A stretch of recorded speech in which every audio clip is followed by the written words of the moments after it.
என்னோட பேர் வந்து பிரமிளா என்கிற ஆரோக்கியராணி என்னோட பேர். இது வந்து டுமிங்குப்பம் மயிலாப்பூர் பகுதியை சேர்ந்த சாந்தோம் பகுதியில் இருக்கிற ஒரு குடிசை பகுதி மாற்று வாரியம். இந்த ஊர் பேர் வந்து டுமிங்குப்பம். இது கிட்டத்தட்ட இந்த குடியிருப்பு வந்து ஒரு 60 வருஷத்துக்கு முன்னாடி கட்டின குடியிருப்பு இது. இது வந்து எல்லாருக்குமே இப்போ வந்து ஸ்கீம் வந்து கட்டப்பட்டு வீடு வந்து ஒதுக்கீடு செஞ்சுன்னு வராங்க. இப்போ வந்து மழையில் வந்து இப்போ இந்த குடியிருப்பு வந்து ரொம்பவே பாதிச்சிருக்குது. இதில் என் பையன், என் மருமக, பேர குழந்தை வசிச்சுன்னு இருக்கிறாங்க. இப்போ பட்டினப்பாக்கத்தில் இப்போ லேட்டஸ்ட்டாக வந்து ஒரு பையன் வாலிப பிள்ளை தான், இத்தனைக்கும் அந்த பட்டினப்பாக்கம் குடியிருப்பில் இருக்கிறவங்க இதே மாதிரி பால்ஸ் அந்த சீலிங் உடஞ்சி விழுந்து இறந்துருக்குறாங்க. இப்போ ஒவ்வொரு மழைக்குமே நாங்கள் வந்து பயத்தோடவே வந்து வாழ்ந்துன்னு இருக்கிறோம். இன்னும் அந்த டெத்து வந்து எங்களை அதிக அளவில் இப்போ பாதிச்சிருக்குது. வீடு கொடுங்கன்னு தான் சொல்கிறோம். வீடு கட்டி ரெடியாக இருக்குது, ஏன் கொடுக்க மாட்டான்? இது வந்து இப்போ எப்படின்னாக்கா 60 வருஷத்துக்கு முன்னாடி 55 வருஷத்துக்கு முன்னாடி சிலுவை மேரி மரியை சூசைன்னு இருந்த வீடு. இப்போ லேட்டஸ்ட்டாக வந்து செக் பண்ணும்போது அதே சிலுவை மேரி மரியை சூசைன்னு தான் பதிவாயிருக்குது. இந்த இடைப்பட்ட காலங்களில் பேர் மாறி இருக்குது, கொடுக்க மாட்டேன்றாங்க. அது எப்படி மாறி இருக்குது கொடுக்க மாட்டேன்னு சொல்கிறாங்கன்னு எங்களுக்கு இன்னைய வரைக்கும் புரிய மாட்டுது. ஏமாத்துறாங்களா இல்லை கொடுக்கக்கூடாதுன்ற நிர்பந்தத்தில் இருக்கிறாங்களான்றது தெரியல.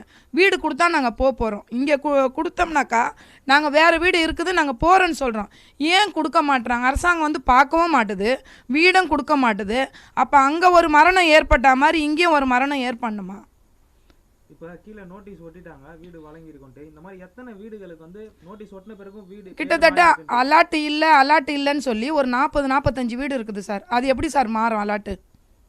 அலாட்டு குடியிருக்கிறவங்க நாங்கள் இருக்கிறோம், அலாட்டு மாறி இருக்குதுன்னா இது யார் தப்பு? எங்கள் தப்புங்களா? அரசாங்கத்தோட தப்பு தானே. அப்போ முன்னாடி உள்ள கெசட் எடுத்து பாருங்கள், முன்னாடி உள்ள ரெஜிஸ்டர் எடுத்து பாருங்கள், அதில் தெரிஞ்சிடும் இல்லைங்களா? இப்போ உள்ள ரெஜிஸ்டர் மாறி போயிருக்குதுன்னா அதுக்கு அடுத்த முன்னாடி உள்ள ரெஜிஸ்டர் பார்க்கணுமா இல்லையா? பார்க்க மாட்டுறாங்க. போங்க தரேன்னா அப்போ உயிர் போனதுக்கப்புறம் தான் வீடு கிடைக்குமா? எங்கே போக சொல்கிறாங்க? போங்க தரேன்றது ஓகே, எங்கே போகணுன்றாங்க உங்களை? எங்கேயுமே ஒன்றுமே தகவல் இல்லை. எங்ககிட்ட கெசட்டில் இல்லைம்மா, அவங்க பேர் இல்லை, நீங்கள் காலி பண்ணுங்கன்னா நாங்கள் எங்கே போகிறது? ஆனால் இது எங்கள் வீடு, இது எங்கள் குடியிருப்பு. நாங்கள் வாங்கினும் வரல, வாடகையும் வரல. இது எங்களுக்கு ரெஜிஸ்டர் ஆன வீடு. இது எப்படி போக முடியும்? நாங்கள் எப்போ ரெஜிஸ்டர் ஆனது? இது எவ்வளோ வருஷத்துக்கு முன்னாடி? இது கிட்டத்தட்ட ஒரு 50-55 வருஷத்துக்கு முன்னாடி ரெஜிஸ்டர் ஆன வீடு சார் இது. அப்போ நானே பிறக்கலை இந்த வீடு கட்டும்போது.